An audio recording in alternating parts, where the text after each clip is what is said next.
Yada CNN so ye mo akwa abado Adom TV bedroom health tips. Aha na yedi nkomo 5 minutes. Na wotwe mu ni nyina nti bedu fiada no. Won se topic na ye fa ye no. Otie bia nkakra nti aye full topic ama wo efiada. Eye endpoint homeopathic clinic. Edwumako na da romanti yenye animdifo e wapomdin mu ni wo mudi nkomo 5 minutes bia mu. Nyame adom na wotwe mu de Dr. Edubuate na nkasa ene ni yedi sa enkomo yi. Enkomo ni gina etipaye headaches. Wacheche yemwa me yehunu se ye wo ahodo tipaye no ebia ne de nti ene ye ba be hwe courses no wache types no ene wabo ne tofan so dwada na maye nti ne ye hwe de edesa tipaye na ehso ye nifa ne ye tifa no ebre dogya na ase medase ti ene de ye hwe courses no yo medase mse na wotwe mu nyina ye di nkomo afa tipaye na de ye kan se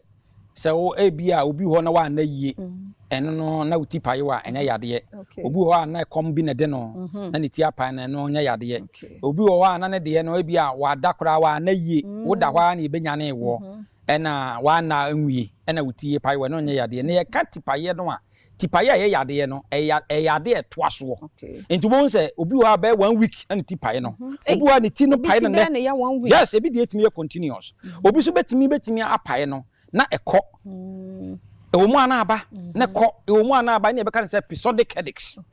and nti won say uti paye no toaso ana uti ni sha say paye wo no paye kakra bi afa as time goes on na eye den a obehwem na yade bi na de ba na yade no na eno na ebeka say the causes no yade di tipaye eba yade bi almost yade bi o wiase bi atimi di tipaye eba so wani wo eye problem say wo myopia say wo hypermetropia se wo glaucoma ade ba ko a ebe mu wahunu se na se pressure wo ani so a ade ba ko ebe mu wahunu se wo sa yade no tipaye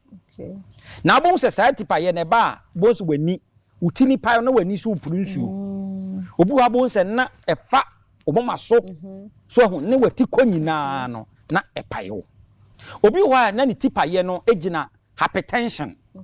high blood pressure edi tipaye ba pa na say tipaye no ba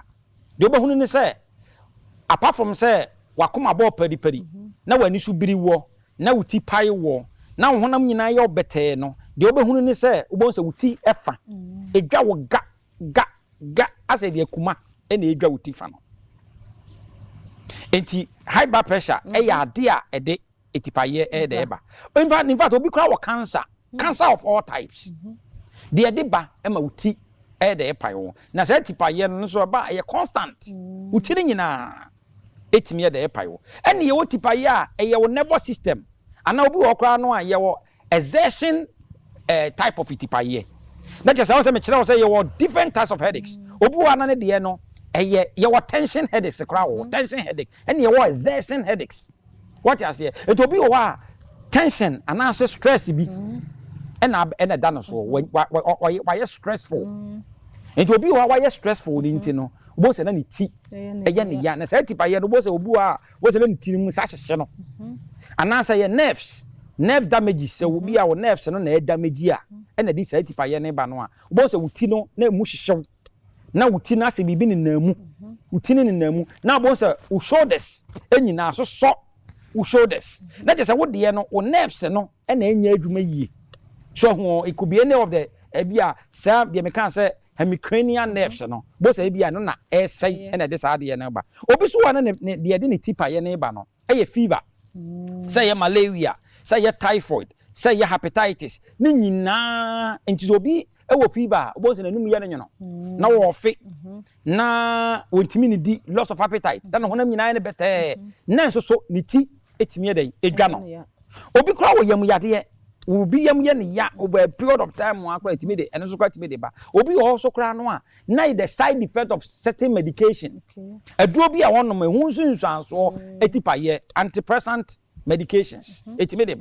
So and obi no diabetes. Who diabetes na be a sugar level no cholesterol, hyperglycemia. Obi de no aba form hypoglycemia. Bon say enam say wuni what less you know sugar level na drop it and I say cholesterol no obi wa bo say na ho wo e wo so na ne ho wo so no bo say na eno so asase say ti e paye no Parkinson disease stroke obi ba benya stroke a the tipaye no intense tipa ye ne paten den na je say moja no ntimi niafu sane e struggle na nipa ne tia ne ya aso won fa ne ti kwan ko hye bibi nsuom ni nyina no we mu nyina no ya ade a etimi nti yade bia obi ewo ekaka obi ewo allergy se obi man obi wo kra wo te se ye no bibi ana bibi bia scent bi kura bofa no so a na ne ti na eti yade nti ti yade na wunya no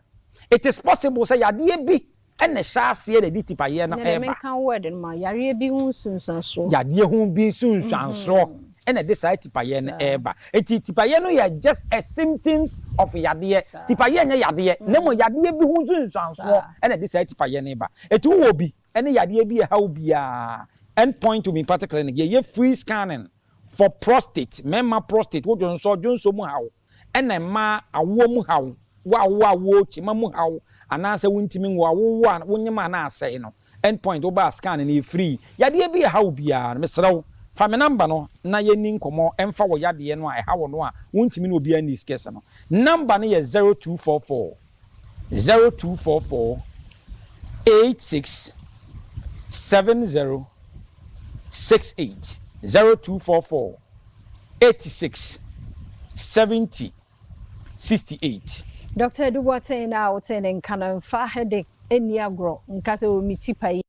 debi wiki mu nkomo no ochena nkwa hoden ewo ho a sa kan ye ho samre ya ye nche 5 minutes wonya kwan akomunuma ahodo eso Fred Doctor was 0244 8670 68 ye free prostate scanning free ye mana wodi mu nso o check ya ma ye free lab ba mu dia medofo ya kan eni obetua bi sebe obenya bie e de abeso yasene o chan kwa hoden e wo ho akan ho sabre ya e beto so